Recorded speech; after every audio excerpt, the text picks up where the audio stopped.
Eh bien salut à tous, aujourd'hui nous allons parler de la Seconde Guerre mondiale, guerre d'anéantissement. Première question à se poser, pourquoi la Seconde Guerre mondiale a-t-elle été déclenchée? Fin de la Première Guerre mondiale, les pays vainqueurs, États-Unis, Angleterre, France et Italie, imposent aux pays vaincus, principalement l'Allemagne, des restrictions comme des sommes à payer ou de rendre l'Alsace et la Lorraine. En 1933, Adolf Hitler arrive au pouvoir en disant que la misère de l'Allemagne, c'était de la faute des pays étrangers et des juifs. Lui, ce qu'il veut, Adolf Hitler, c'est qu'il veut agrandir l'Allemagne et prendre sa revanche sur le traité de Versailles. Il commence à annexer l'Autriche en 1938 et ne se voyant pas menacé, il décide en 1939 d'envahir la Pologne. Alors la France et le Royaume-Uni sont pas contents du tout et ils décident de déclarer la guerre à l'Allemagne le 3 septembre 1939.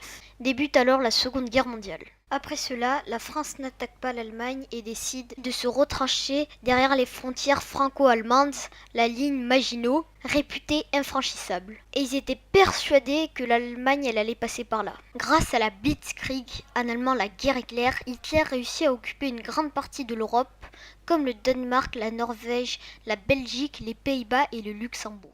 En juin 1940, c'est au tour de la France.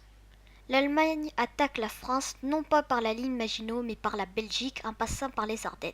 Ils encerclent les troupes françaises et en font prisonnier une bonne partie. La France est alors envahie par l'Allemagne et le général Pétain demande l'armistice, ce qui met fin au combat. Le 21 juin 1941, Hitler décide de s'occuper de son pire ennemi, la Russie, et lance l'opération Barbarossa. L'opération Barbarossa vise à envahir la Russie. Les Allemands atteignent les ports de Moscou en décembre 1941 et une contre-offensive soviétique en plein hiver permet de faire reculer les Allemands.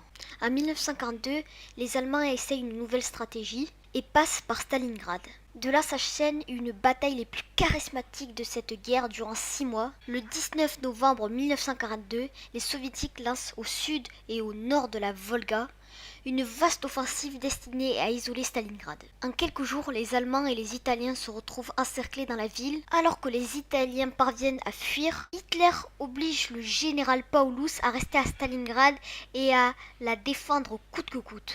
Les efforts allemands pour briser l'encerclement soviétique échouent. Le 3 février 1943, Paulus capitule. C'est l'un des tournants majeurs de la guerre. C'est la première défaite de l'Allemagne. Changeons de continent et allons du côté de l'Asie. Depuis les années 30, les Japonais essayent de conquérir l'Asie. Mais ils savent que les États-Unis vont les en empêcher. Alors en 1941, ils décident de bombarder la base aéronavale de Pearl Harbor.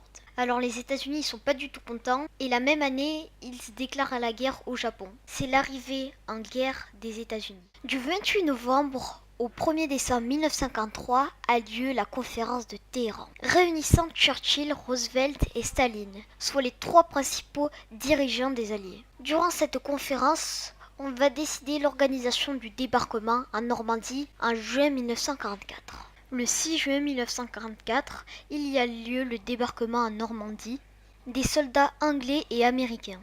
Les affrontements vont durer 1 mois. Et un peu plus tard, il y a lieu un second débarquement, ce qui va permettre de chasser les Allemands de la France. Paris, Paris outragé, Paris brisé, Paris martyrisé, mais Paris libéré.